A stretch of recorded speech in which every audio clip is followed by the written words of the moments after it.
안녕하세요. 정형외과 전문의 최현준입니다.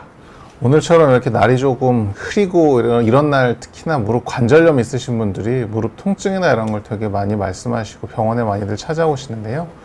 이번 시간에는 뭐 제목은 인공관절 수술과 재활 이래서 수술에 대해서 엄청 많은 얘기를 하려는 건 아니고요. 되게 이제 아무래도 일반 구독자분들이나 이런 분들이 수술 자체에 대한 것보다 이제 수술 전에 어떤 운동이나 이런 거라서 조금 수술을 좀 막을 수 있을지, 그리고 또 수술하고 나서 어떤 운동들이나 이런 걸 통해서 조금 더 이걸 좀 낫게 할지, 요걸 한번 제가 자세히 설명을 드리려고 하고요. 그래서 무릎 관절이라는 거는 이렇게 위에 뼈가 있고 아래 뼈가 있습니다. 사람들은 이렇게 뼈 두 개만 있다고 생각을 하는데, 사실은 뭐 무릎 관절에 뼈가 두 개만 있는 건 아니고요. 사실 더 중요한 건 뼈랑 뼈 사이에는 이렇게 하얗게 얇게 보이는 이 녀석이 연골입니다. 이 연골을 싸고 있어서 사실은 이 연골을 어떻게 보면 보호하고 연골에 영양분을 공급해주기 위해서 위에 이렇게 관절막이라고 풍선처럼 이런 녀석들이 잘 싸고 있는 거고요.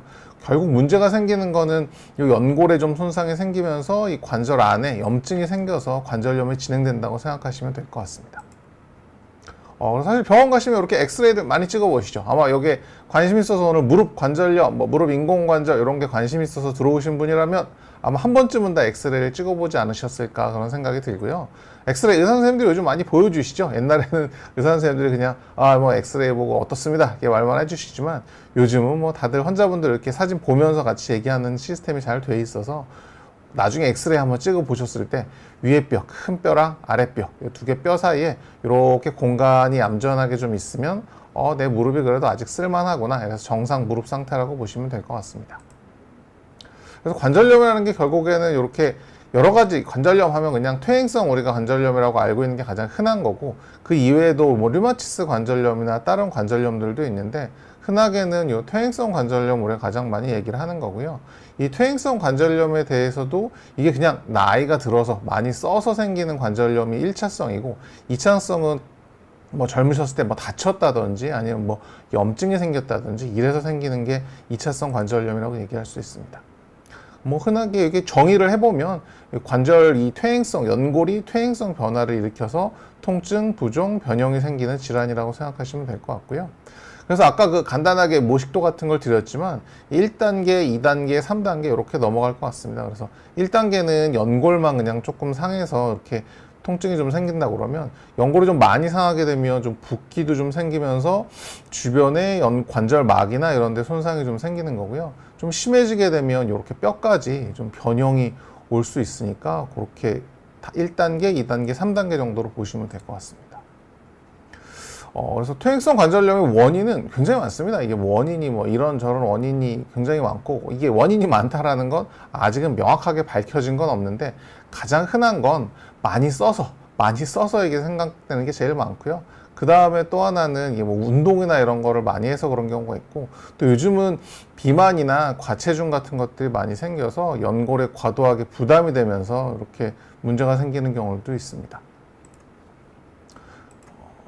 그래서 이제 엑스레이 아까 처음 보여드렸던 것처럼 정상적인 무릎 모습은 이렇게 위에 뼈랑 아래 뼈 사이에 어느 정도 공간이 좀 유지돼야 되는데, 이게 좀 안 좋아지거나 그러면 이렇게 위에 뼈랑 아래 뼈 사이에 이렇게 공간이 좀 좁아지면서 관절염이 좀 진행되는 거예요. 이 정도면 중기, 관절이 좀 좁아진 거는 같은데, 이게 뭐 의사 선생님이 얘기하니까 알 것 같고 내가 그냥 봐선 잘 모르겠다, 이 정도면 중기, 되게 50대 60대 그런 분들이라고 생각하시면 되고요. 이게 진짜 심해지는 거, 누가 봐도 막 이렇게 다 내려갔고 심해졌다 이러면 이제 진행돼서 3기 또는 4기 정도 됐다, 뭐 그냥 엑스레이 안 찍어봐도 일어서서 보기만 해도 두 개 무릎 사이 주먹 하나 넉넉하게 들어갈 정도로 다리가 휘어버린다 그러면 관절염이 꽤 진행됐다고 생각하셔도 될 것 같습니다.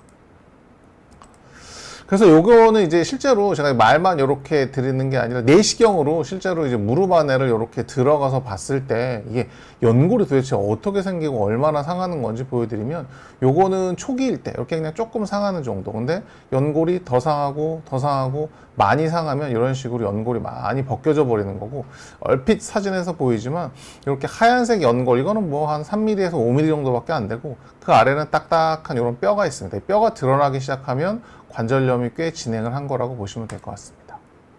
그래서 관절염이라고 하면 도대체 어떤 증상이 제일 나타나냐? 아프죠, 일단은. 뭐 거의 대부분 열의 9은 아프다고 보십니다. 근데 그거 말고 이게 엑스레이나 이제 이런 걸 찍어보기 전에 그냥 본인이 집에서 그냥 느껴지실 수 있는 건 이렇게 위에 이 뼈가 보면 이 무릎 앞쪽 이렇게 홀쭉하게 이렇게 좀 보여야 될 텐데 이게 뭔가 부어오르거나 그러면 이 위쪽이 이렇게 빵빵하게 부어오른 거, 이게 부종이라고 부르는 거고요. 잠김 현상이라는 거는 무릎이 이렇게 잘 안 움직여지고 딱 걸린다든지 이렇게 보이는 겁니다. 그래서 뭐 치료 방법에는 여러 가지가 있습니다. 뭐 약물 치료, 물리 치료, 운동 치료, 뭐 주사요법 여러 가지 방법들이 있고 약물 치료나 이런 거를 가장 많이 하고요. 관절염에 대해서 아직 현대의학에서 이걸 먹으면 퇴행성 관절염이 다 나아서 원래대로 돌아간다. 이런 건 솔직히 없습니다. 현재 나와 있는 모든 치료 방법은 이 대증적인 치료 방법들, 환자분이 지금 느끼는 증상들을 좀 나아지게 하는 그런 방법들을 가장 많이 쓰고요.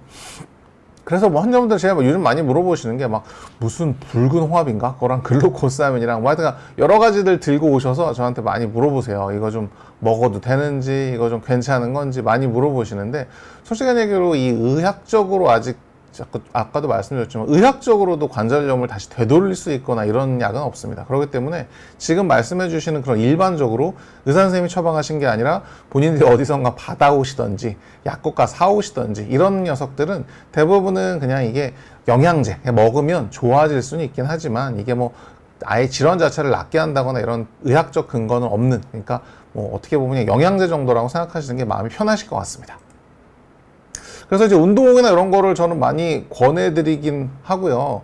지금 뭐 중간에 한번 아까 물어보셨던 것 중에 손목 허리가 아프고 무릎은 가끔 콕콕 찌르듯이 아프네요. 관절염 치료는 음식을 조심할 게 있을까요?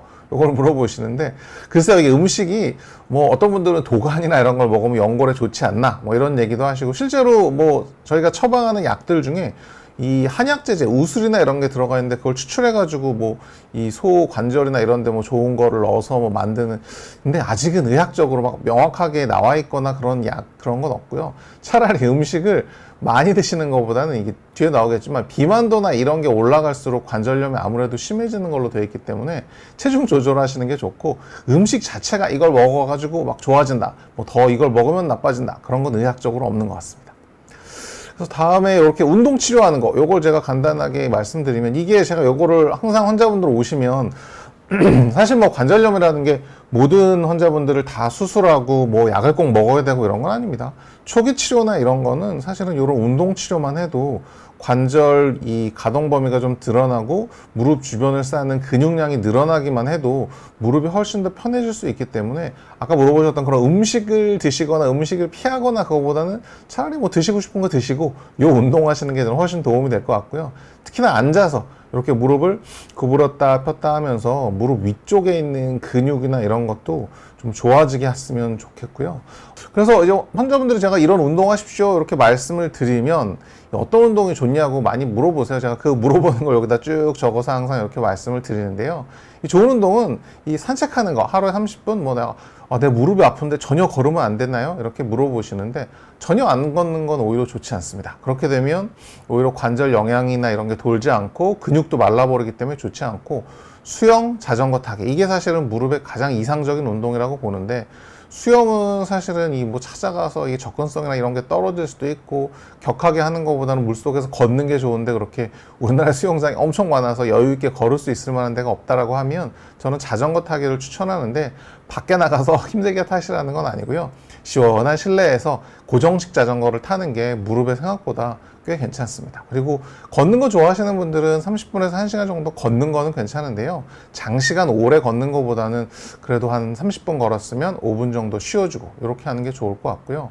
특히나 요즘 이 뭐 계단을 많이 다니시거나 막 이런 운동들을 많이 하시는데 등산, 특히나 등산 같은 거는 좋지 않습니다. 등산을 많이 하게 되면 올라가는 거는 괜찮지만 내려갈 때는 체중에 이 부하가 많이 걸리기 때문에 이 등산이나 이런 거 제가 별로 추천하진 않습니다. 관절염의 수술 방법에는 이렇게 여러 가지 방법들이 있습니다.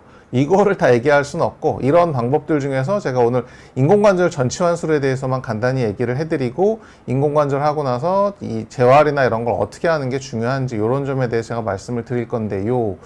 그 이유는 인공관절에 대해서 알고 있어야지 얘기가 되는 거라서 인공관절 수술이라는 게 결국에는 이제 관절 연골을 바꿔드리는 건데요. 이런 식으로 아까처럼 이렇게 심하게 돼서 연골이 이렇게 다 붙어버리게 되면 인공관절을 하는데, 인공관절이라고 하면 환자분들이 로봇 무릎 이걸 생각하시는 것 같아요. 관절을 다 바꿔 끼는 걸 생각하시는데 그런 건 아니고, 이렇게 옆에서 보면 이렇게 껍데기만 이렇게 모자 씌워두듯이 껍데기만 이렇게 바꿔주는 겁니다. 전체를 다 바꾸는 게 아니라 정면에서 보면 와, 이 큰 게 들어갔네 싶지만 옆에서 보면 이렇게 껍데기만 이렇게 모자 씌우듯이 해주는 거기 때문에 전체를 다 바꾸는 게 아닙니다. 그러니까 안 좋은 부분만 살짝 한 5mm에서 10mm 정도 도려내고 거기다가 모자를 위아래로 씌운다고 생각하시면 되는데, 그렇기 때문에 이게 일반 사람의 무릎이거든요.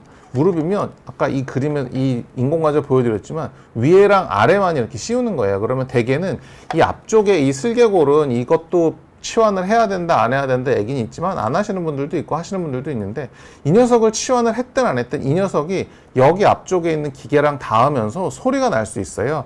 근데 이렇게 소리 나는 건 괜찮습니다. 대개는 3개월에서 6개월, 길면 1년 정도 안에 소리도 없어지고 통증도 없어지는 경우도 많고요. 인공관절 수술은 그리고 우리가 대개는 보면 조금 천천히 하세요, 빨리 하지 마세요 이렇게 얘기를 하는 이유 자체가, 기계 자체가 대개는 15년에서 20년, 뭐 길게 보면 30년씩 보시는 분들도 있긴 한데 그렇게 잘 안 가기 때문에 가급적이면 65세 이후에 수술을 하라고 많이 말씀을 드리고요. 수술 시간 자체는 뭐 40분, 50분 정도 얘기하긴 하지만 마취하고 마취 깨우고 이런 시간이 앞뒤로 좀 더 들어간다고 알고 계시면 될 것 같습니다. 사실은 수술에 대해서는 뭐 유튜브나 찾아보셔도 되고, 뭐 수술에 대해서는 굉장히 많은 얘기들이 있기 때문에 수술 자체에 대해서 제가 복잡하게 설명드리는 건 나중에 이 보시는 분들이 어머님이나 이렇게 수술을 하셔야 되는 상황이 되면 수술하실 선생님이 아마 수술에 대해서는 자세하게 얘기해 주실 테니까 그때 고민해 보셔도 됩니다. 그때 고민해 보시고, 저는 이제 오히려 이 수술 끝나고 나서 이 어머님들이 저한테 제일 많이 물어보시는 게, 환자분들이 이 수술하고 나면 무릎 막 꺾어야 된다는데 이거 무서워서 수술 못 하겠다 뭐 이런 얘기들 하시는 것 같아서, 제가 과연 그럼 수술 끝나고 나서는 내 무릎에 어떤 일이 있고 내가 어떻게 재활을 해야 되는 건지 요거를 걱정들을 많이 하셔서 수술 이후 상황에 대해서 제가 잠깐 설명을 또 드리다가 또 질문을 또 받겠습니다. 수술하고 나면 예전에는 막 일주일씩 누워있기도 하고 뭐 가만히, 제가 레슨 트레이닝 받을 때만 해도 막 좀 며칠 쉬었다 하기도 했는데요. 요즘은 대개는 첫날부터는 바로 이렇게 걷고 움직일 수 있고, 보행기나 이런 걸 좀 움직이고 구부렀다 폈다 하는 이런 운동들부터 바로 좀 시작을 하고요. 대개는 1주에서 2주 정도 볼 텐데요. 그 시간 동안에는 그냥 혼자 운동하게 두기보다는 대개는 이런 운동요법이나 이런 걸로 같이 운동하고 무릎, 발목 이런 다른 운동들을 같이 하는 걸 통해서 대개는 이렇게 해서 2주 이내에 보행기나 이런 거 없이 혼자 다 걷고 정상 보행해서 집에 가는 게 일반적입니다. 물론 사람 몸이라는 거 가지고 100%라고 얘기할 수는 없고요. 10명 하면 9명은 전 이렇게 가는 것 같습니다. 근데 이제 10분에 1분 정도에서는 물론 뭐 운동도 좀 느리시고 뭐 다른 문제도 생기시고 이래서 그렇게 좀 불편할 수 있겠지만 10에 9은 이 정도 코스로 간다고 생각하시면 될 것 같습니다.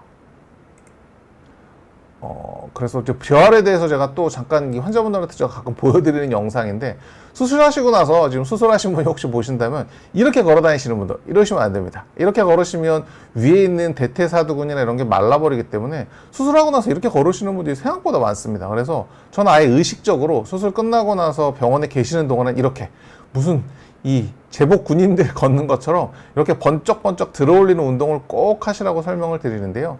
그렇게 하셔야 근육량이나 이런 게 좋아지니까 저거 자체가 운동이라고 생각하시고 제가 저거를 꼭 보여드립니다. 수술하시는 분들한테는. 마지막으로 요약을 제가 간단하게 해드리면요. 퇴행성 관절염으로 수술하게 되는 건 뭐 100명에 1명 보십시오. 관절염은 아까도 말씀드렸던 그런 예방법, 운동법이나 이런 걸로 충분히 가능하고, 조기 진단이나 조기 치료만 해도 나빠지는 것만 잘 막아도 좋아질 수 있을 거고요. 퇴행성 관절염이 온다고 했을 때 이거를 내가 지금 한 10개만큼 아픈데 이걸 뿌리를 뽑겠다 이런 생각보다는, 우리가 뭐 고혈압을 약 먹는다고 아예 없애거나 당뇨를 내가 끝장을 내겠다 이런 분들 없죠. 이거를 조금씩 낮춰서 생활하는데 불편하지 않게끔 만드는 것처럼 퇴행성 관절염도 마찬가지입니다. 그냥 평생 내가 데리고 가는 병이라고 생각을 하고 잘 조절하시면 될 것 같고요. 무릎 인공관절 치환술의 경우는 사실 수술법은 굉장히 많이 발전해서 현재는 뭐 이게 막 요즘 뭐 로봇 수술에 내비게이션 수술은 굉장히 많은데 100점 만점으로 봤을 때 아마 95점에서 98점 사이로 왔다 갔다 할 것 같습니다. 어떤 수술 방법, 어떤 선생님을 택하더라도 어느 정도 경험이 있으신 분이라면, 그럼 나머지를 좌우하는 건 뭐냐? 결국에는 본인이 끝나고 나서 재활 치료나 이런 걸 얼마나 액티브하게 열심히 해주시느냐, 이게 사실은 수술 이 만족도나 이런 걸 저는 훨씬 더 좌우하는 것 같고, 뭐 논문들이나 이런 데도 그런 데이터들이 훨씬 많은 것 같습니다. 그래서 수술을 하시고 나서 그 이후에 재활 치료나 이런 거를 조금 더 신경 쓰시고 열심히 하신다고 그러면 생각보다 만족스러운 수술일 수 있으니까 그 이후에 차분히 운동 열심히 하시기 바랍니다. 감사합니다.